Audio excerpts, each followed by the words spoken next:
Hello प्यारे बच्चों, देखिए आज है 12th क्लास की फिजिक्स चैप्टर 4 और आज लेक्चर नंबर 13 और आज के इस लेक्चर में हम पढ़ेंगे साइक्लोट्रॉन। तो देखिए पिछले लेक्चर में हमने वेलोसिटी सेलेक्टर पढ़ा था जिसमें हमने क्रॉसित क्षेत्र लगाए थे, यानी चुंबकीय क्षेत्र और वैद्युत क्षेत्र आपस में लंबवत थे, तो उनको हमने क्या कहा था, क्रॉसित क्षेत्र। तो यहाँ इस डिवाइस में, इस यंत्र में भी क्रॉसित क्षेत्र का उपयोग करेंगे। तो सबसे पहले बच्चों हम ये सीखते हैं कि ये है क्या, साइक्लोट्रॉन। तो बच्चों स्टार्ट करते हैं कि जैसे आपने बंदूक देखी है। अब आप लोग कहेंगे कि सर तो आते ही बंदूक की बात करने लगे। देखो बच्चों ऐसा है, बंदूक का काम क्या है पहले उसको समझें तो समझ में आएगी बात। बंदूक क्या करती है कि गोली को एक त्वरित वेग प्रदान करती है, यानी एक्सेलरेट करती है उसको, यानी हाई एनर्जी प्रदान करती है, उच्च ऊर्जा प्रदान कर देती है, जिससे जब उस गोली को उच्च ऊर्जा मिल जाती है तो उससे हम किसी भी चीज़ को भेद सकते हैं, ठीक है ना, किसी चीज़ के अंदर प्रविष्ट करा सकते हैं। तो ठीक वही काम साइक्लोट्रॉन का है। तो बच्चों ये बंदूक नहीं है, लेकिन बंदूक मान भी सकते हैं। यहाँ गोली नहीं चलेगी, यहाँ किसको त्वरित किया जाएगा, किसको ऊर्जा प्रदान की जाएगी, वो होंगे आवेशित कण। कौन से कण, जैसे प्रोटॉन है,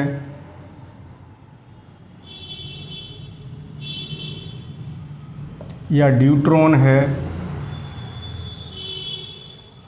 या अल्फा पार्टिकल है, अल्फा कण, या पॉजिटिव आयंस हैं और अन्य पॉजिटिव आयंस भी हो सकते हैं।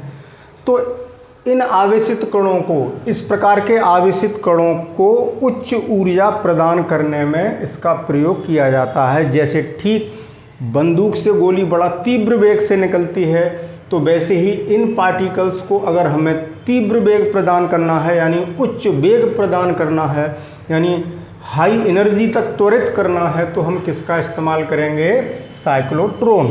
तो बच्चों आप ये समझ गए कि साइक्लोट्रॉन का हम करेंगे क्या, क्यों पढ़ रहे हैं, ये बात आपकी समझ में आ गई होगी। तो अब ये है क्या, इसकी कंस्ट्रक्शन सीख लेते हैं बच्चों। तो हाँ, एक बात और पढ़ लेते हैं कि ये बनाया किसने था और क्यों बनाया था। तो बच्चों देखो, मैं वैज्ञानिकों के नाम लिख रहा हूँ। E.O. लॉरेंस,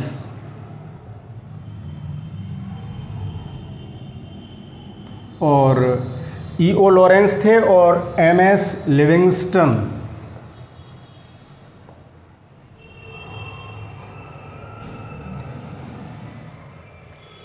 ये साइंटिस्ट एक्चुअली नाभिकीय अभिक्रियाओं पर कार्य कर रहे थे, शोध कर रहे थे, रिसर्च कर रहे थे। इस दौरान उन्हें हाई एनर्जी के पार्टिकल्स की आवश्यकता पड़ी थी, तो इस ज़रूरत को पूरा करने के लिए उन्होंने साइक्लोट्रॉन ईजाद किया था, यानी बनाया था।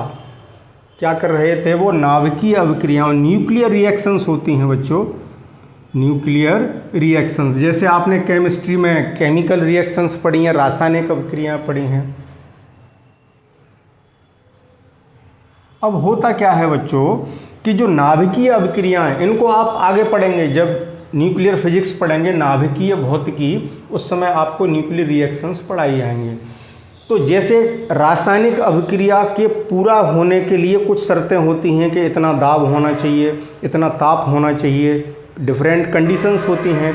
ठीक नाभिकीय अभिक्रियाओं के लिए उच्च ऊर्जा के आवेशित कणों की आवश्यकता होती है। तो उच्च ऊर्जा उनको कैसे प्रदान की जाए, किस तरीके से उनको त्वरित किया जाए, वही काम कौन करता है, साइक्लोट्रॉन। तो साइक्लोट्रॉन का कार्य समझ में आ गया। तो साइक्लोट्रॉन क्या है, तो सबसे पहले हम बात करते हैं व्हाट इज साइक्लोट्रॉन। तो बच्चों आप एक एक शब्द ध्यान से सुनना और इनको लिख करके नोट्स बनाना कि साइक्लोट्रॉन क्या हुआ बच्चों। अभी हम इसको इंट्रोड्यूस करा रहे हैं बच्चों, धीरे धीरे सब कुछ पढ़ेंगे कि साइक्लोट्रॉन एक ऐसी युक्ति है, एक ऐसा यंत्र है, एक ऐसी डिवाइस है जो आवेशित कणों को या आयनों को उच्च ऊर्जा प्रदान करती है उच्च ऊर्जा तक त्वरित करती है, जिससे बहुत उच्च वेग प्राप्त हो जाता है। समझ गए बच्चों? तो साइक्लोट्रॉन क्या है ये बात समझ में आ गई। किसने बनाया था? E.O. लॉरेंस और M.S. लिविंगस्टन ने। और कब इसको बनाया था? सन 1934 में, 1934 ईस्वी में इसको बनाया था। तो अब ये है क्या बच्चों, इसको समझ लेते हैं। ठीक है, तो आप चाहें तो इसका स्क्रीनशॉट ले लें, जिससे आपको ध्यान रहेगा कि सर ने क्या क्या बात बताई थी। तो स्क्रीनशॉट आपने ले लिया होगा बच्चों। अब इसकी कंस्ट्रक्शन की बात करते हैं, बनावट की बात करते हैं। पहले बनावट देख लेते हैं, फिर ये देखेंगे कि ये किस सिद्धांत पर कार्य करता है। लेकिन उससे पहले एक बात और कर लेते हैं बच्चों कि क्या इससे पहले एक्सीलरेटर थे? नहीं। तो बच्चों साइक्लोट्रॉन क्या हुआ? एक प्रकार का त्वरक है। क्या है ये? त्वरक। जो साइक्लोट्रॉन क्या है? कौन सी मशीन है? त्वरक है, एक्सीलरेटर है, जो कि एक्सीलरेट कर देता है। ऐसे समझ लें बच्चों, जब आप बाइक चलाते हैं या स्कूटी चलाते हैं या कोई 4 व्हीलर चलाते हैं, कुछ भी चलाते हैं, तो कहते हैं ना कि एक्सेलरेटर दे दो। तो आप जैसे बाइक चला रहे हैं तो आप एक्सेलरेटर को ऐसे घुमा देते हैं तो स्पीड बढ़ जाती है बाइक की। तो एक्सेलरेटर क्या होता है? स्पीड को बढ़ाने का काम करता है, यानी ऊर्जा को बढ़ाता है। जब बाइक आपकी बहुत तेज़ी से चलेगी, यानी ज़्यादा ऊर्जा से चल रही है, तो ये एक प्रकार का क्या है? एक्सीलरेटर है। तो बच्चों इससे पहले भी, साइक्लोट्रॉन से पहले भी एक्सेलरेटर था, लेकिन उसमें थोड़ी ड्रॉबैक थी। एक्सेलरेटर जो था, वो बच्चों इंक फैल रही है, वो था साइक्लोट्रॉन से पहले लीनियर एक्सेलरेटर।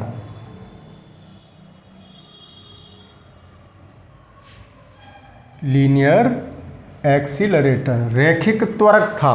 लीनियर यानी सीधा सीधा। तो जो लीनियर एक्सीलरेटर था उसकी लंबाई बहुत किलोमीटर्स में हो जाती थी बच्चों। अब होता क्या है कि ये त्वरक किस सिद्धांत पर कार्य करता है? तो इसमें क्या था कि एक बात बता देते हैं कि जैसे इलेक्ट्रिक फील्ड हमने लगाया, जिसका विभवांतर V है और Q उस चार्ज पार्टिकल का, उस आवेशित कण का आवेश है, तो जब वो इस क्षेत्र से गुजारा जाता था तो इसकी ऊर्जा कितनी हो जाती है? QV। कितनी ऊर्जा हो गई? QV हो गई। फिर ऐसे ही इसको फिर दूसरे क्षेत्र में आगे और प्लेट होंगी, फिर उसको V वोल्ट से गुजारा गया, तो अब यहाँ से निकल के 2QV हो गई। तो इस तरीके से फिर V वोल्टेज से गुजारा तो 3QV हो गई। बात समझ रहे हैं? तो इस तरीके से अगर हम एक अरेंजमेंट बनाएंगे तो जो डिवाइस बनेगी सीधी सीधी लीनियर एक्सीलरेटर, उसमें बहुत जगह जगह ऐसे प्लेट्स होंगी बच्चों। समझ रहे हैं? तो होता क्या है कि ऐसे एक्सेलरेटर की लंबाई, उच्च वेग प्रदान, जितनी हमें वेग की आवश्यकता है, जितनी ऊर्जा की आवश्यकता है, तो ऐसा अगर एक्सीलरेटर बनाते हैं तो वो कई किलोमीटर लंबा बनता है। तो उसका मेंटेनेंस, उसको कहाँ रखें, बड़ी कठिनाइयाँ आती थीं। मतलब 3 किलोमीटर की रेंज तक का बन जाता है बच्चों एक्सेलरेटर। तो ये बहुत 3 किलोमीटर की दूरी तो बहुत बड़ी होगी, बहुत स्पेस घेरेगी। उस पर वर्क करना भी बड़ा टिपिकल होगा कि पहले यहाँ आए, यहाँ से हम कुछ कर रहे हैं, फिर यहाँ पर चार्ज पार्टिकल यहाँ से निकल रहा है, तो बहुत बड़ा इंतजाम करना पड़ता है। तो इस रैखिक त्वरक की कमी की जो कमियां थी, उससे बचने के लिए या उनको दूर करने के लिए क्या बना था? साइक्लोट्रॉन। तो साइक्लोट्रॉन कब बना था, क्यों बनाया गया था, ये मैंने यहाँ पर समझा दिया है। अब बात करेंगे कि ये होता कैसा है, इसकी बनावट की बात कर लेते हैं बच्चों। ठीक है, तो इसकी बनावट को समझना है। तो किस कमी को पूरा करने के लिए ये बनाया गया था? रैखिक त्वरक की कमी को, लीनियर एक्सीलरेटर में जो हमें कठिनाइयाँ आ रही थीं उनको दूर करने के लिए साइक्लोट्रॉन बनाया गया था। और किसने बनाया था ये मैंने भी बता दिया आपको, E.O. लॉरेंस और M.S. लिविंगस्टन। ठीक है बच्चों, तो अब इसकी बनावट की बात करते हैं। तो इसमें क्या होता है? तो अब हम किसकी बात कर रहे हैं? कंस्ट्रक्शन की, इसकी रचना की। बनावट देखते हैं बच्चों।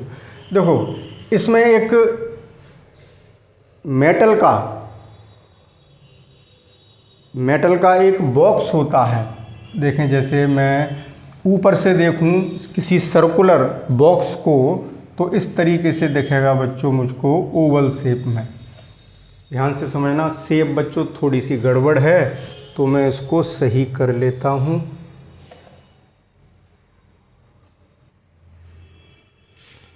अब सही लग रही है बच्चों, बहुत सुंदर हो गई। अब इसको हम कंप्लीट कर देते हैं। ये ओवल शेप है, ये सर्कुलर बच्चों, लेकिन ऊपर से देखने पर हमें ऐसी दिखाई देगी। अब मैं एक काम करता हूँ,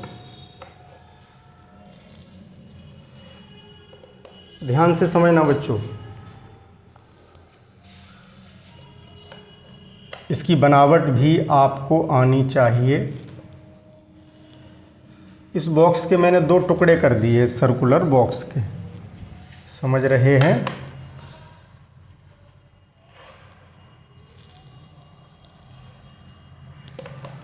आप कहेंगे ये बॉक्स तो हमें लग ही नहीं रहा है, तो बच्चों मैं एक अभी पहले बना दूं। तो देखिए, अब मैं एक काम करता हूं, यहाँ पर मैं वर्टिकल लाइन खींचता हूँ और यहाँ पर भी वर्टिकल लाइन खींचता हूँ, इनको मिलाता हूँ। ध्यान से समझते चलना, आपको दिख नहीं रहा होगा, अब दिख रहा होगा। मैंने इनको यहाँ मिला दिया बच्चों और इसको मैं यहाँ पर वर्टिकल लाइन खींच करके इसको यहाँ मिलाता हूँ।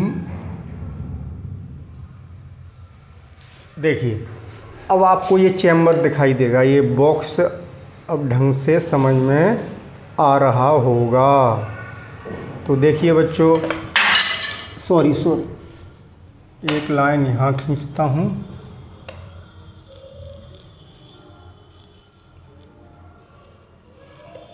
अब आप देखिएगा, आपको ये स्ट्रक्चर बिल्कुल क्लियर समझ में आएगी। ये थोड़ी ज़्यादा बड़ी हो गई।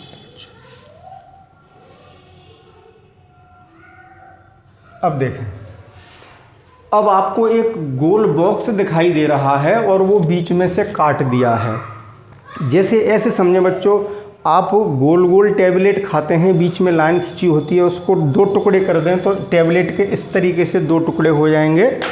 समझ रहे हैं? मैं अभी दिखाता हूँ आपको, टैबलेट नहीं लेकिन दूसरी चीज़ दिखाता हूँ बच्चों।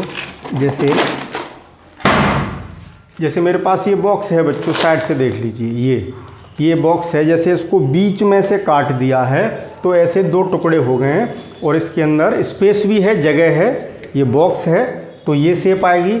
जब मैं यहाँ से काट दूंगा तो 2 डी बन जाएंगी, डी फॉर डॉल्फिन। ऐसी डी स्ट्रक्चर आपको 2 दिखाई देंगी। ये खोखले हैं अंदर से, ये धातु के बने 2 डी हो गए। अब इनको बॉक्स नहीं कहेंगे, क्या कहेंगे? डी। इसको मैं नाम देता हूँ D1 और इसको नाम देता हूँ D2। ये D1 D2 क्या है बच्चों? यहाँ लिखते हैं D1 एंड D2, ये जो हैं वो क्या कहलाएंगी? डीज। क्या हैं? डीज हैं। समझ रहे हैं बच्चों? खोखली हैं, इनके अंदर आवेशित कण गति करेगा बच्चों। अभी बनावट समझ लें, उसके बाद फिर इसकी कार्यविधि समझाएंगे, वर्किंग प्रोसेस समझाएंगे, ये वर्क कैसे करेगा। तो हमने बच्चों 2 डीज ले ली जो धातु की बनी हुई हैं, मेटल की बनी हुई हैं। इनके बीच में एक छोटा सा गैप छोड़ दिया है, सेपरेशन छोड़ दिया है, और यहाँ सेंटर पर, दोनों डीज के बीच में सेंटर पर एक चैम्बर होता है, कोष्ठ। चैम्बर किसको कह सकते हैं? कोष्ठ कह सकते हो उसको हिंदी में, कोष्ठ,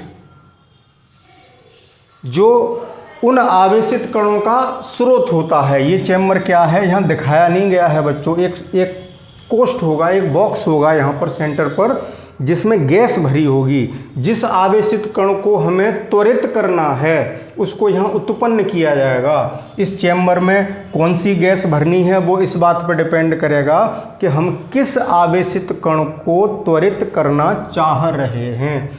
तो इस चैम्बर में बच्चों क्या होता है, एक गैस भरी रहती है। कौन सी? जैसे अगर हमें प्रोटॉन को एक्सेलरेट करना है, प्रोटॉन को, तो प्रोटॉन किसके आयनीकरण से मिलेगा? Hydrogen gas. तो उस चैम्बर में क्या भरी जाएगी? हाइड्रोजन गैस भरी जाएगी। यहाँ पर एक चैम्बर होगा, कोष्ठ होगा बच्चों, उसके अंदर क्या भर देंगे? Hydrogen gas. उसमें एक तंतु भी होता है। क्या होता है? तंतु। अब तंतु क्या होता है? जैसे आपने देखा है बल्ब में, पहले जो बल्ब चलते थे उसमें ऐसा फिलामेंट होता था, इसको फिलामेंट या तंतु कहते हैं। इसमें विद्युत धारा प्रवाहित करके इसको गर्म किया जाता है। ये गर्म हो जाता है, गर्म होने से गैस का आयनीकरण होता है, आयन अलग हो जाते हैं। तो हाइड्रोजन गैस से हमें क्या मिल जाता है? प्रोटॉन। क्योंकि हाइड्रोजन गैस से जब इलेक्ट्रॉन अलग हो जाएगा तो जो धनावेशित आयन जो बचेगा वो प्रोटॉन होगा बच्चों। तो प्रोटॉन हमें मिल जाएगा। अगर हमें ड्यूट्रॉन को करना है तो ड्यूटेरियम गैस भरेंगे।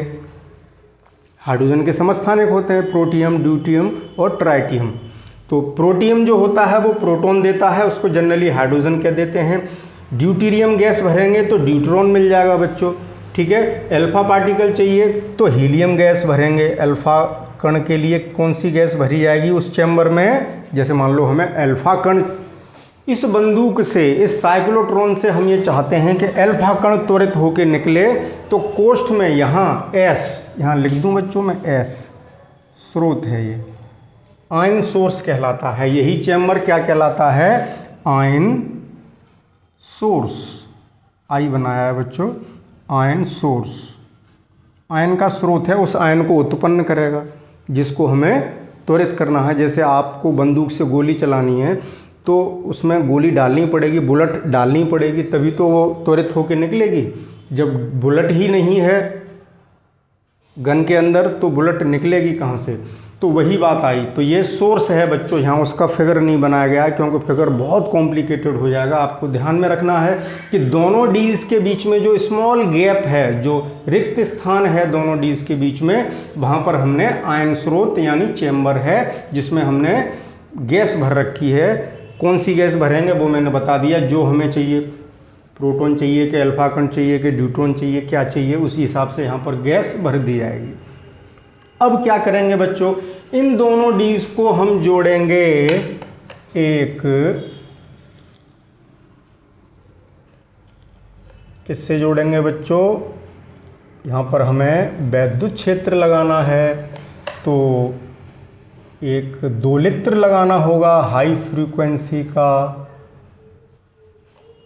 यहाँ पर हमने क्या लगा दिया बच्चों? प्रत्यावर्ती विभव के लिए बच्चों ये सिंबल बनाते हैं, ये ऐसे बना रहा हूँ मैं, लेकिन थोड़ा सा क्योंकि फिगर ख़राब ना हो। चलिए यहाँ मैं शॉर्ट में लिख देता हूँ, ये क्या है? HF ऑसिलेटर, HFO लिख देता हूँ, HFO। क्या है बच्चों ये? अरे यार फिगर हाथ से बिगड़ जाता है बच्चों, वो समझ जाएंगे आप। HFO, HFO भी यहीं लिख दूँ आगे, HFO। इसकी फुल फॉर्म यहाँ लिख दूंगा मैं। जैसे मैंने D1 D2 लिख दिए, बनावट समझते जाना, ऐसे ही HFO जो मैंने लिखा है वो है क्या? आप अपने हिसाब से लिख लेंगे, हाई फ्रीक्वेंसी ऑसिलेटर है। हाई फ्रीक्वेंसी ऑसिलेटर, उच्च आवृत्ति का दोलित्र।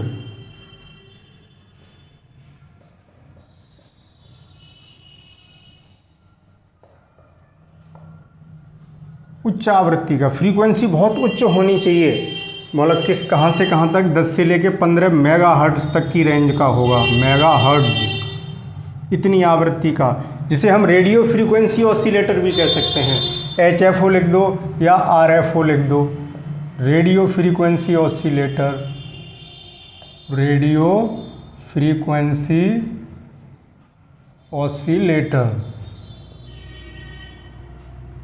समझ गए बच्चों? बात समझते चलना, समझने की बात है बच्चों। बहुत इंटरेस्टिंग और बहुत इम्पोर्टेंट टॉपिक है, इसलिए बड़े मन से इसको सुनिए और बहुत अच्छा लगेगा, आपको आनंद आएगा इसमें। तो देखें, बनावट की बात चल रही है, अभी बनावट पर ही अटके पड़े हैं बच्चों। अब क्या करें, टॉपिक लंबा है थोड़ा सा।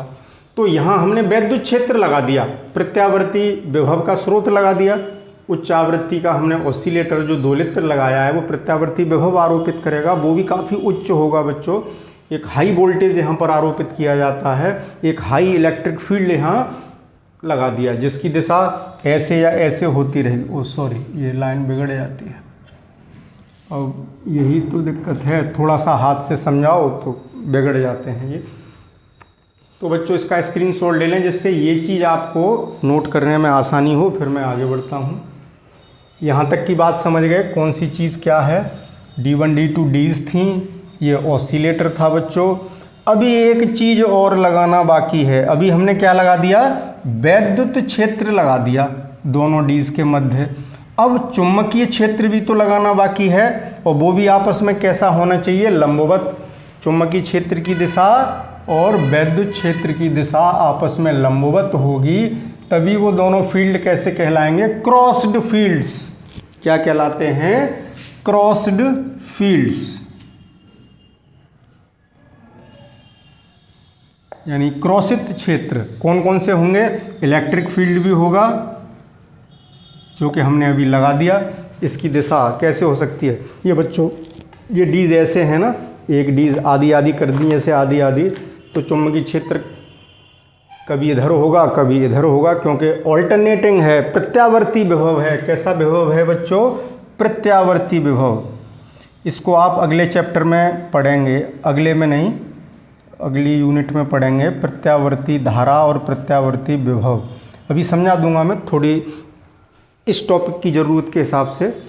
तो हॉरिजॉन्टल रहा वैद्युत क्षेत्र ऐसे या ऐसे, यानी हॉरिजॉन्टल रहेगा इस तरीके से, या तो कभी इधर होगा कभी इधर होगा। ओके बच्चों, अब हमने बताया कि जो वैद्युत क्षेत्र है उसकी दिशा इस तरीके से हमने यहाँ पर अप्लाइड कर दी है, इस दिशा में हॉरिजॉन्टल यानी ऐसे या ऐसे। और चुंबकीय क्षेत्र हम इसके लंबवत ऐसे लगाएंगे बच्चों, इस तरीके से। तो यहाँ एक वैद्युत चुम्बक लगाई जाएगी। क्या लगाई जाएगी, इलेक्ट्रोमैग्नेट। समझते चलना बच्चों, क्या लगाई जाएगी, इलेक्ट्रोमैग्नेट, वैद्युत चुम्बक, जो एक हाई उच्च तीव्रता का चुंबकीय क्षेत्र उत्पन्न करेगी। यहाँ भी तीव्रता, तो बच्चों चुम्बक लगा लें चुम्बक। देखिए बच्चों, this one and this one, और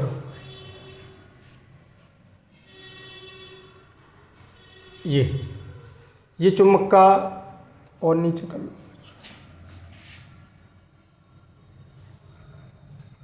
ओहो, सुंदर सी बात नहीं आ रही, और छोटा कर देते हैं।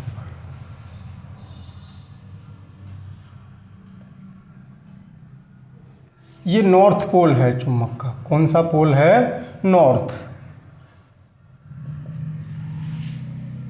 उत्तरी ध्रुव हो गया बच्चों। ऐसे ही नीचे बना देते हैं भाई। चुंबकीय क्षेत्र कब उत्पन्न होगा, जब चुंबकीय क्षेत्र कब उत्पन्न होगा, जब उत्तरी ध्रुव भी होगा और दक्षिणी ध्रुव भी होगा। ठीक है ना बच्चों। तो देखें, ओहो, आप समझते चलना कि फिगर मैं पहले से भी बना सकता था बच्चों, लेकिन सब चीज़ समझानी भी थी। ये देखो हाथ से बिगड़ जाता है। अब देखें बच्चों, मैं यहाँ साउथ पोल बना देता हूँ। क्या बना रहा हूँ, साउथ पोल।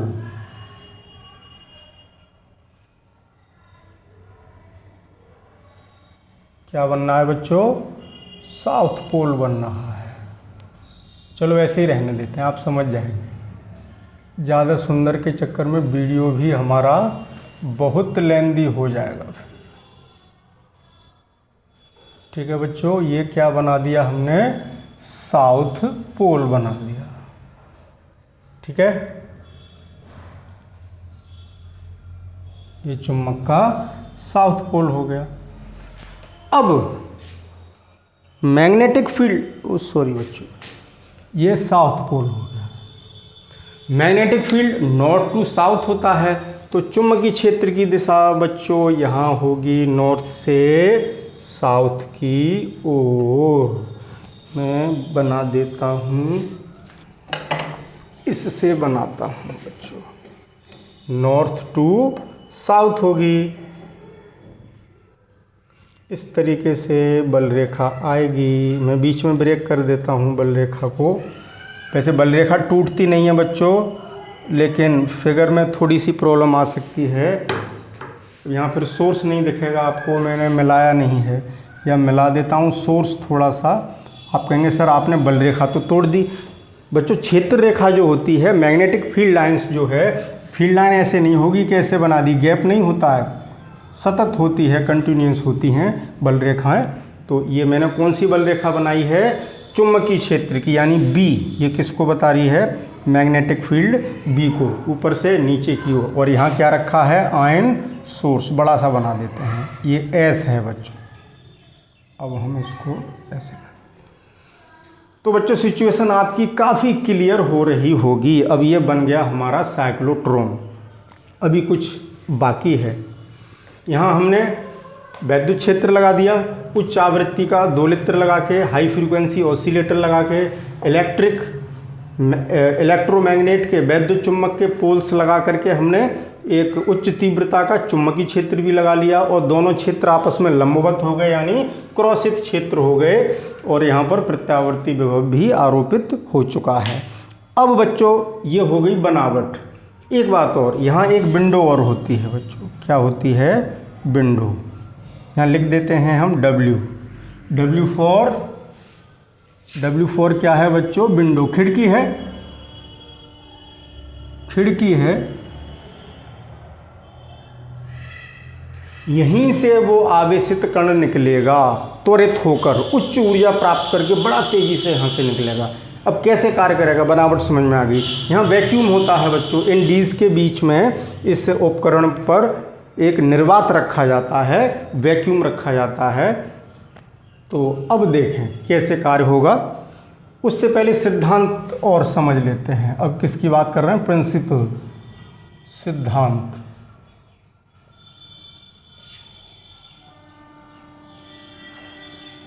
इसका सिद्धांत क्या है, कैसे त्वरित करेगा बच्चों। ये दो बातों पर, इसमें दो कॉन्सेप्ट लगेंगे। पहला, हम पीछे पढ़ा चुके हैं कि बच्चों जब कोई आवेशित कण, बच्चों मैं यहाँ लिखूंगा नहीं, वीडियो बहुत लेंदी होगा, ध्यान से सुनिए, आप नोट कर लेना वीडियो को पॉज करके। जब कोई आवेशित कण किसी चुंबकीय क्षेत्र में लंबवत प्रवेश करता है तो उसका मार्ग वृत्ताकार हो जाता है। ये पहला पॉइंट है इस सिद्धांत का। यानी जब लंबवत प्रवेश करेगा चुंबकीय क्षेत्र के अंदर तो उसका मार्ग कैसा होगा, वृत्ताकार। ये पीछे पढ़ चुके हैं। चुंबकीय क्षेत्र के अंदर लंबवत प्रवेश करने पर उस कण का मार्ग वृत्तीय हो जाएगा। तो वहाँ हम जो सीधा सीधा, इससे पहले मैंने बताया था लीनियर एक्सीलरेटर, सीधा सीधा एक्सीलरेटर बनाया था, सीधा सीधा, तो वो कई किलोमीटर लंबा बनना था। अब क्या होगा कि अब वो वृत्तीय गति करेगा, तो वहीं के वहीं ऊर्जा में उसको मिलती रहेगी। कैसे मिलती रहेगी उसको समझें। दूसरा पॉइंट क्या है सिद्धांत का, कि जब किसी आवेशित कण को वैद्युत क्षेत्र से गुजारा जाता है तो वो ऊर्जित हो जाता है। यानी किसी स्थान पर जैसे V विभवांतर का वैद्युत क्षेत्र हो, यहाँ जो इलेक्ट्रिक फील्ड लगाया है, एक ये दो प्लेट होंगी, एक पॉजिटिव एक नेगेटिव, समझ रहे हैं बच्चों। तो जो वैद्युत क्षेत्र लगा होगा उसमें से जब कोई कण गुजरेगा तो उसको QV ऊर्जा मिल जाएगी। इसका आवेश कितना था, Q। तो जब बार बार इस क्षेत्र से गुजारेंगे तो हर बार उसको QV ऊर्जा मिलती रहेगी और वो धीरे धीरे धीरे धीरे धीरे धीरे धीरे धीरे ऊर्जित होता चला जाएगा, उच्च ऊर्जा तक ऊर्जित हो जाएगा। तो ये दूसरा कॉन्सेप्ट है। तो देखो वैद्युत क्षेत्र यहाँ क्यों लगाया है, ऊर्जा देने के लिए, त्वरित करने के लिए। मेन फंक्शन तो इसी का है, यही ऊर्जा दे रहा है। अब चुंबकीय क्षेत्र क्या कर रहा है, चुंबकीय क्षेत्र क्या करेगा बच्चों, चुंबकीय क्षेत्र उसके मार्ग को घुमाएगा कि बार बार लौट के उस वैद्युत क्षेत्र में आ जाए। तो एक ही जगह हमारा काम चल गया, एक्सेलरेटर हमें बहुत बड़ा बहुत लंबा नहीं बनाना पड़ा। अभी समझ में आएगी थोड़ी देर बाद। तो सिद्धांत समझ में आया, एक बार फिर सुनिए। सिद्धांत में आप क्या लिखेंगे, ध्यान से सुनना, कि जब किसी आवेशित कण को चुंबकीय क्षेत्र के लंबवत प्रवेश कराया जाता है तो उसका मार्ग वृत्ताकार यानी वृत्तीय हो जाता है। और दूसरी बात कि जब किसी कण को वैद्युत क्षेत्र से बार बार गुजारा जाता है तो वो कण उच्च ऊर्जा प्राप्त करता चला जाता है, ऊर्जित होता चला जाता है। और कितनी ऊर्जा मिलेगी वो मैंने यहाँ विभवांतर के पदों में लिख दी है। तो चलिए कम टू द पॉइंट, सिद्धांत समझ में आ गया, कंस्ट्रक्शन समझ में आ गई। अब वर्किंग समझते हैं, कार्य कैसे करेगा। ठीक है ना, स्क्रीनशॉट आपने, चलिए किताब में बच्चों आपको सब मिल जाएगा। आप मेन चीज़ है इसको समझने की, समझ में आना चाहिए। चलिए नेक्स्ट पॉइंट पर चलते हैं, वो क्या है, वर्किंग। इट्स वर्किंग, ये वर्क कैसे करेगा या कैसे कार्य करेगा, यानी वर्किंग को सीखते हैं। कार्य विधि या क्रिया विधि, इसकी वर्किंग को सीखिए बच्चों। इसकी क्रिया विधि सीखते हैं, समझ गए। D1 D2 डीज थी, खोखली हैं, मेटल की बनी हैं, नॉर्थ साउथ, ये सब कंस्ट्रक्शन मैंने समझा दी है। अब देखें अब कैसे काम करता है, उसकी शुरुआत करते हैं। तो बच्चों देखिए, मान लीजिए यहाँ पर एक धनायन उत्पन्न हुआ, वो प्रोटॉन हो सकता, जैसे प्रोटॉन को लेके चलें, प्रोटॉन पर धनावेश होता है। तो यहाँ गैस का आयनीकरण हुआ, एक चैम्बर में गैस भरी थी, प्रोटॉन के लिए कौन सी गैस भरी जाएगी, हाइड्रोजन।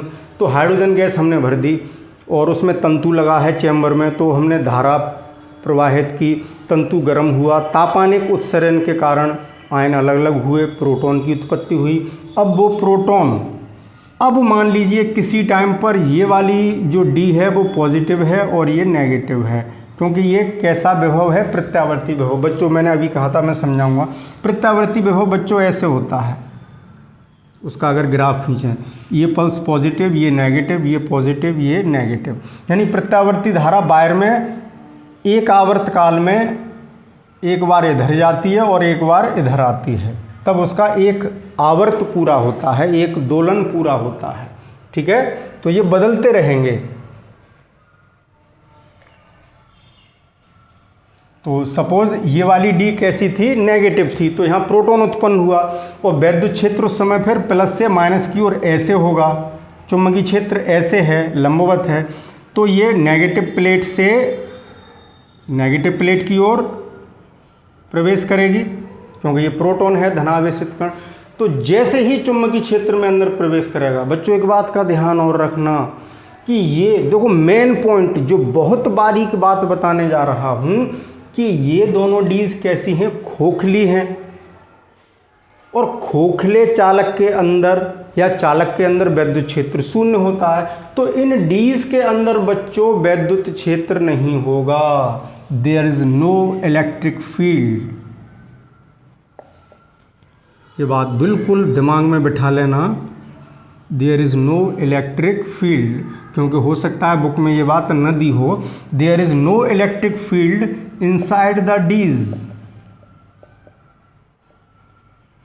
डीज के अंदर कोई वैद्युत क्षेत्र नहीं होगा। ये कहाँ होगा, केवल गैप में, इन दोनों डीज के बीच में जो गैप है वहीं वैद्युत क्षेत्र होगा। ठीक है, कहाँ होगा, इलेक्ट्रिक फील्ड जो होगा वो कहाँ होगा बच्चों, इलेक्ट्रिक, शॉर्ट में लिख देता हूँ, बहुत टाइम वेस्ट होता है बच्चों। इलेक्ट्रिक फील्ड कहाँ होगा, in the gap. Electric field presents only in the gap between the dees. पूरी बात नहीं लिखी, मैं बोल के समझा दी। Electric field presents only in the gap between these two dees, जो डीज हैं उनके बीच में जो गैप है केवल वहीं होगा। तो देखिए उस वैद्युत क्षेत्र से, वैद्युत क्षेत्र की दिशा इधर होगी तो धनावेश पर इधर की ओर बल लगेगा, इधर की ओर ऊर्जा मिलेगी, तो ये इधर को प्रवेश करेगा, तो यानी इसकी गति इधर हुई। और जैसे ही डीज के अंदर जाएगा बच्चों, और डीज कहाँ है? चुंबकीय क्षेत्र में, और चुंबकीय क्षेत्र की दिशा ये है। तो बच्चों चुंबकीय क्षेत्र इस पर एक बल लगाएगा और उसको वृत्तीय गति प्रदान करेगा। तो बच्चों जैसे ही ये यहाँ से गया उसको कितनी ऊर्जा मिल गई? QV। मान लो इन दोनों डीज के बीच में जो पोटेंशियल डिफरेंस V है और आवेश इस कण का कितना है? Q। तो QV ऊर्जा मिल गई। तो जब अंदर गया V वेग से, मान लो उस समय किस वेग से अंदर गया? V वेग से। और अब देखें फ्लेमिंग के बाएं हाथ का रूल लगाएंगे। देखिए बच्चों इस तरीके से इस उंगली को हम चुंबकीय क्षेत्र की दिशा में रखते हैं तो चुंबकीय क्षेत्र ये हो गया, समझना बच्चों, ये हो गया चुंबकीय क्षेत्र। फ्लेमिंग्स लेफ्ट हैंड रूल लगा रहे हैं। चुंबकीय क्षेत्र नीचे की ओर है और धनावेशित कण इधर को जा रहा है तो बल उधर को लगा तो उधर सेंटीपिटल फोर्स मिलेगा। तो ये क्या होगा? एक वृत्तीय मार्ग पर गति कर जाएगा, अर्धवृत्त पूरा कर लेगा डीज के अंदर। तो इसकी कुछ आवृत्ति होगी। तो बच्चों यही सेट करनी होती है, थोड़ी देर बाद बताएंगे। इसकी आवृत्ति इस तरीके से सेट की जाती है साइक्लोट्रॉन की कि ये जैसे ही अपना आधा चक्कर पूरा करके डीज में से बाहर आने की कोशिश करे तभी पोलरिटी बदल जाए। अब ये नेगेटिव हो गया और ये पॉजिटिव हो गया, तो अब क्षेत्र इधर को हो गया। तो अब ये इसको इधर QV ऊर्जा दे करके इधर वेग प्रदान करेगा, तो QV ऊर्जा इसको और मिल गई। ऊर्जा बढ़ गई तो वेग बढ़ेगा। अभी नहीं समझ में आएगी। अब मैं यहाँ पर एक बात बता दूँ बच्चों, इसने अर्धवृत्त पूरा किया, ये सब आपने नोट कर लिया होगा बच्चों। टेक अ स्क्रीनशॉट ले लिया होगा। अब देखें एक रिलेशन निकालते हैं जो आप पीछे पढ़ चुके हैं। जब इसने अर्धवृत्त पूरा किया तो उसको अभिकेंद्र बल, मान लो इस आवेशित कण का द्रव्यमान जो मास है, द्रव्यमान है वो कितना है? m, और चार्ज यानी आवेश, इतना तो बच्चों आप सीख चुके हैं। चार्ज कितना है? Q। तो देखें बच्चों, और उस समय वेलोसिटी कितनी है? वेग कितना है? V। जब ये जैसे ही इसके अंदर घुसा, प्रवेश किया, तो उसका वेग V हो चुका था क्योंकि उसको ऊर्जा मिल चुकी थी विद्युत क्षेत्र से QV, और उसने अर्धवृत्त पूरा किया। तो उस अर्धवृत्त की त्रिज्या अगर r है तो उसको जो अभिकेंद्र बल मिलेगा mv²/r वो किससे मिलेगा? चुंबकीय बल से QVB साइन थीटा यानी साइन 90, उसको मैंने छोड़ दिया क्योंकि वेग इधर है और चुंबकीय क्षेत्र इधर है, दोनों के बीच 90 का एंगल बन रहा है। तो QVB साइन 90 की वैल्यू 1, तो साइन 90 मैंने छोड़ दिया। तो यहाँ से कैलकुलेट करिए, r बराबर कितना आ जाएगा? mv/bq। तो अब समझिए, जैसे ही ये यहाँ से निकला QV ऊर्जा और मिल गई। तो QV ऊर्जा और मिलते ही वेग बढ़ेगा, वेग बढ़ने से त्रिज्या बढ़ जाएगी। तो अब जब इधर से इस D में आएगा, क्योंकि अब ये नेगेटिव हो चुकी है, क्षेत्र की दिशा इधर हो चुकी है, तो इधर आ जाएगा और फिर यहाँ पर थोड़ी सी बड़ी त्रिज्या के वृत्तीय मार्ग पर गति करेगा। टाइम उतना ही लगेगा बच्चों। आधा चक्कर पूरा करने का टाइम और निकाल लेते हैं, वो T मान लेते हैं। तो आधा चक्कर पूरा करने का टाइम बराबर क्या होता है बच्चों? यहाँ लिखता हूँ, टाइम बराबर डिस्टेंस अपॉन स्पीड, यानी समय बराबर दूरी बटे चाल होती है। और दूरी कितनी तय कर लेगा आधे चक्कर में? मान लो त्रिज्या r थी तो πr, क्योंकि परिधि 2πr होती है, आधा चक्कर है तो πr, और चाल थी v, और r का ये वाला मान रख दूं मैं। तो t बराबर कितना आ गया बच्चों? π/v into mv/bq। तो v से v कैंसिल आउट, तो t बराबर कितना आ गया बच्चों? m π या πm/bq। इतना टाइम उसको लगा। तो देखें बच्चों, वेग बढ़ गया था क्योंकि अब दोबारा ऊर्जा मिल गई, तो वेग बढ़ गया, लेकिन टाइम पे फर्क नहीं पड़ेगा क्योंकि टाइम के एक्सप्रेशन में, इस एक्सप्रेशन में बच्चों वेग तो कहीं नहीं आ रहा, तो टाइम अब भी उतना ही लगेगा। आप कहेंगे सर मार्ग तो बढ़ गया, पहले छोटी त्रिज्या थी अब बड़ी त्रिज्या का वृत्त तय कर रहा है, दूरी बढ़ गई तो समय ज़्यादा लगेगा। ऐसा नहीं है बच्चों, दूरी बढ़ गई तो स्पीड भी तो बढ़ गई, टाइम उतना ही लगेगा जितना पहले था। इसलिए पूरे चक्कर का अगर हम समय निकालें बच्चों तो वो दूना होगा।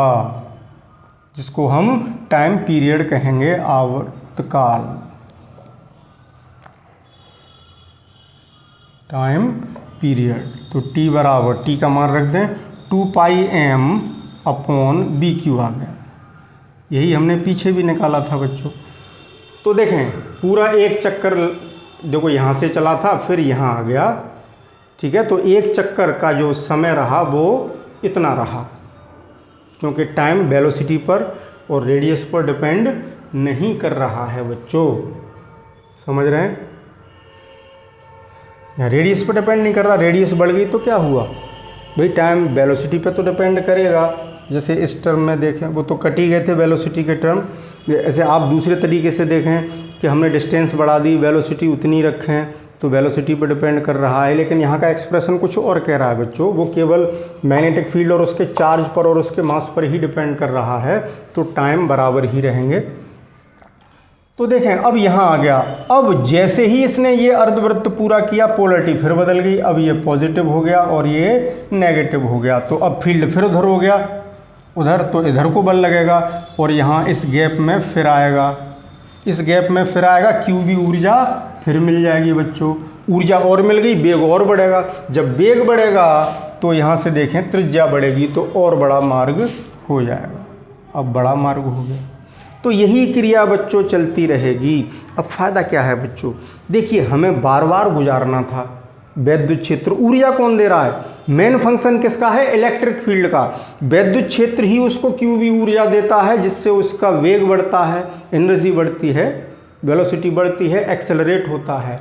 लेकिन चुंबकीय क्षेत्र उसको क्या कर रहा है कि ये सीधा न जाए, उसे मोड़ के फिर ले आता है वैद्युत क्षेत्र में।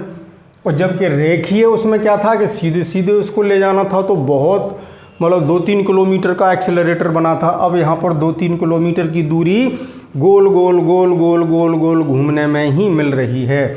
जैसे ही ये यहाँ गैप में आता है, हर बार उसको क्यूबी ऊर्जा मिल जाती है और वेग बढ़ता जा रहा है। यही प्रक्रिया बच्चों चलती रहेगी। अब मैं बार बार नहीं बता रहा, ऐसे इधर से ऐसे ऐसे ऐसे, समझते जाना, समझते रहना, समझते रहना। ऐसे घूम घूम के एक चक्कर में वो 2 बार इसको क्रॉस करेगा।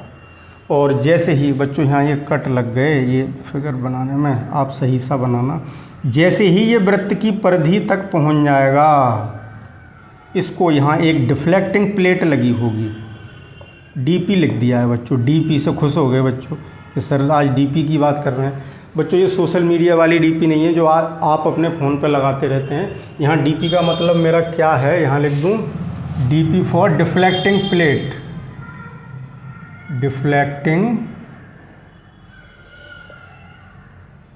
डिफ्लेक्टिंग प्लेट से है, ये विक्षेपित कर देगी उसको, और यहाँ से ये पार निकाल लिया जाएगा और इसको कहाँ टकराया जाएगा, टारगेट पर। जो भी हमारा टारगेट है यहाँ उसको टकरा देंगे। ये हमारा लक्ष्य हो गया बच्चों, टारगेट हो गया। डिफ्लेक्टिंग प्लेट से उसको बाहर निकाल लिया, क्योंकि अब वो पूरी परिधि तक पहुंच गया है। अब बॉक्स के बाहर थोड़ी चला जाएगा। जब उसको पूरी परिधि कवर कर ली उसने, तो इससे ज़्यादा एक्सेलरेट तो कर ही नहीं पाएंगे। तो बच्चों ये लाइनें कट गई हों तो उनको आप सही कर लेना। मैं तो गोल गोल बना के समझा रहा था, उसमें ऐसा हो गया। समझ गए ना बच्चों, देखो कितना इंटरेस्टिंग टॉपिक है। तो आपने टाइम पीरियड निकाला। अब साइक्लोट्रॉन की फ्रीक्वेंसी कितनी रखी है, इसकी फ्रीक्वेंसी वही रखेंगे जितनी इसकी है, नहीं तो गड़बड़ हो जाएगी बच्चों। कि जैसे ही ये अपना चक्कर पूरा करे वैसे ही इसका पोलरिटी बदल जाए, ये मैचिंग करनी है। यानी इसकी आवृत्ति और इसकी आवृत्ति सेम रखनी है। तो आवृत्ति कितनी रखनी होगी इसकी, ये स्क्रीनशॉट आपने ले लिया होगा, ले लीजिए।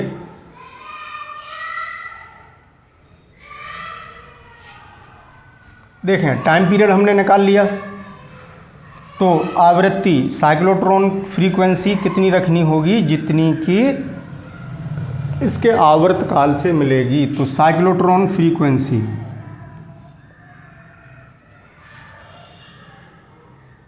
आवृत्ति या रेजोनेंस अनुनाद होता है बच्चों। अनुनाद यानी दोनों की आवृत्तियां समान रहनी चाहिए। तो साइक्लोट्रॉन फ्रीक्वेंसी न्यू नॉट से लिख देते हैं। न्यू नॉट बराबर 1/T कर दें, तो न्यू नॉट कितनी आ गई, BQ अपॉन 2 पाई m। तो इतनी आवृत्ति, जिससे कि दोनों की आवृत्तियां सेम रहें, कि जैसे ही ये चक्कर पूरा करे तभी प्लस माइनस बदल जाए, तभी तो आगे अगली डीज में जाएगा, विद्युत क्षेत्र की दिशा पलट जाएगी। और अगर पता लगा ये यहीं तक पहुंच पाया था, मान लो यहीं तक पहुंच पाया, तब तक ये प्लस माइनस बदल गए तो वापस आ जाएगा।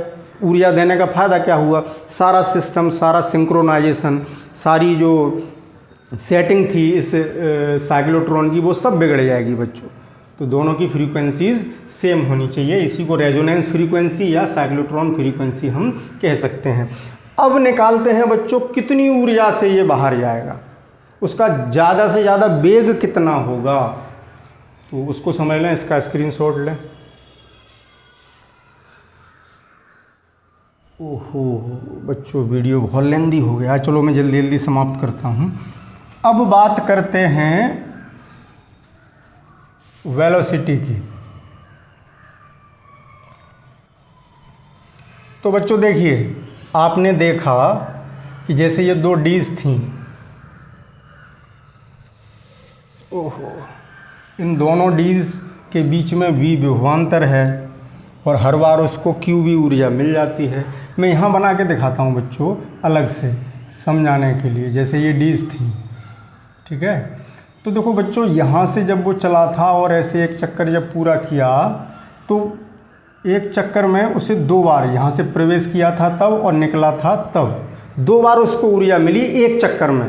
तो एक चक्कर में 2qv ऊर्जा मिल जाएगी, विभवांतर दोनों के बीच v है, तो एक चक्कर में 2 बार उसको इस गैप से गुजरना पड़ता है, जाते समय और बाहर निकलते समय। तो एक चक्कर में 2qv ऊर्जा मिल रही है। अब मान लो इसके कितने चक्कर हो गए, n, तो टोटल एनर्जी E मैक्सिमम, या K लिख दो, उसको काइनेटिक एनर्जी लिख दो, K मैक्सिमम कितनी हो गई बच्चों, ये अपॉन n नहीं लिखा है बच्चों मैंने, n राउंड पूरे कर लिए, n रिवॉल्यूशंस,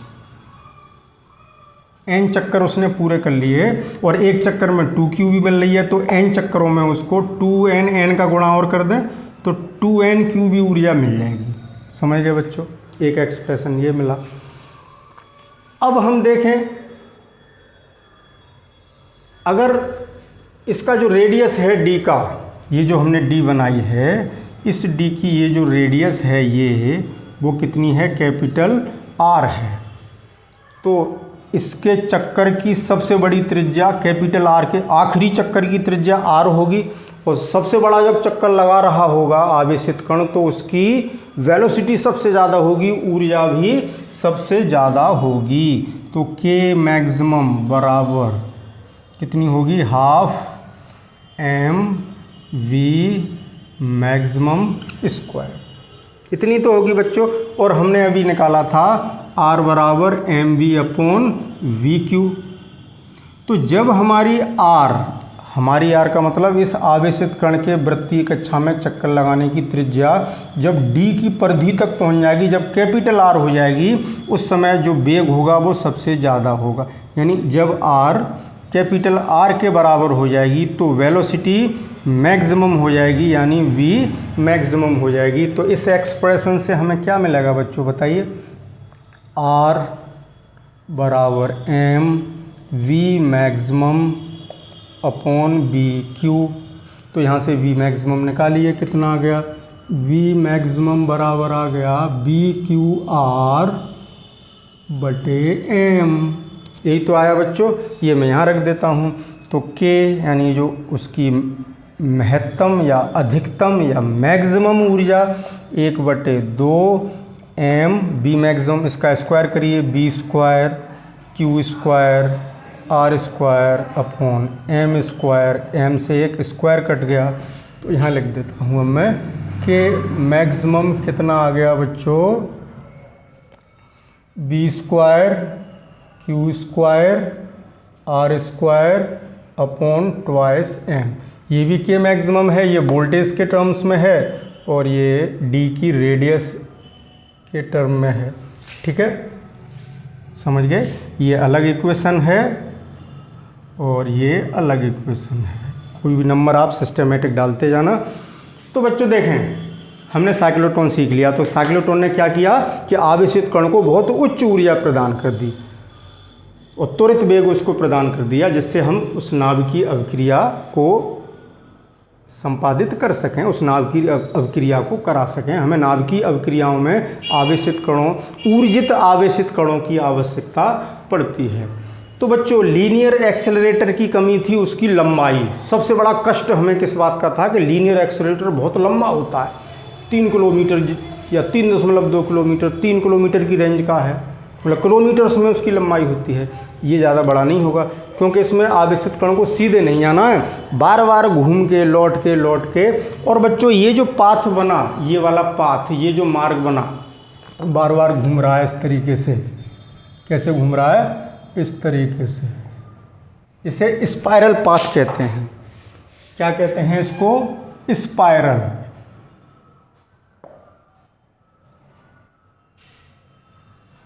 सर्पिलाकार।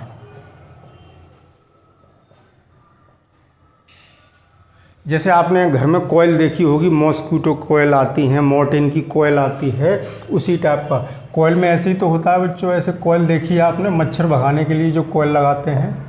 एक होता है हेलिकल पाथ, जो हमने पीछे पढ़ाया था उसमें, और इसमें अंतर है बच्चों। ये एक ही प्लेन में है और हेलिकल में स्प्रिंग सी आगे बढ़ती चली जाती है। इसमें यूं यूं यूं यूं यूं ऐसे बढ़ेंगे और इसमें वहीं के वहीं राउंड्स हो रहे हैं। तो वही सर्पिलाकार। जैसे आपने कोयल देखी है अपने घरों में जलती है। अब मैं जैसे यहाँ स्टैंड पे लगा दूँ इसको, ये मैंने स्टैंड बना दिया और यहाँ धुआं निकाल दूँ ऐसे, तो ये आपकी कोयल हो गई जो आप मच्छर भगाने के लिए घर में प्रयोग करते हैं। तो वही पाथ होता है इसका, स्पाइरल। तो बच्चों, जैसे लीनियर एक्सेलरेटर में एक दिक्कत थी, वैसे ही इसमें भी एक कमी है। देखिए, नाभिकीय अभिक्रियाओं के लिए एक बहुत महत्वपूर्ण पार्टिकल है न्यूट्रॉन, लेकिन उस पर कोई आवेश नहीं है। तो ड्रॉबैक क्या है कि बिना आवेश के कण को इससे एक्सेलरेट ही नहीं कर सकते, और उसकी हमें सबसे ज़्यादा ज़रूरत है नाभिकीय अभिक्रियाओं के लिए, न्यूक्लियर रिएक्शंस के लिए। तो इसका ड्रॉबैक क्या रहा? न्यूट्रॉन इससे त्वरित नहीं किया जा सकता। इलेक्ट्रॉन भी इससे त्वरित नहीं किया जा सकता। क्यों नहीं किया जा सकता? वीडियो बहुत लेंदी है। इसकी जो कमियां हैं, जो लिमिटेशंस हैं बच्चों, वो अगले लेक्चर में हम पूरी करेंगे। तो आज के लेक्चर में केवल इतना ही, इस उम्मीद के साथ कि आपको ये टॉपिक बहुत अच्छा लगा होगा। साइक्लोट्रॉन आपको भली भांति समझ में आ गया होगा। अगर समझ में नहीं आया है तो इस वीडियो को 2-3 बार देखिए। बार बार देखेंगे 2-3 बार तो सारी बातें क्लियर हो जाएंगी, सारा कॉन्सेप्ट समझ में आ जाएगा। Okay, thank you for watching. मिलते हैं कल।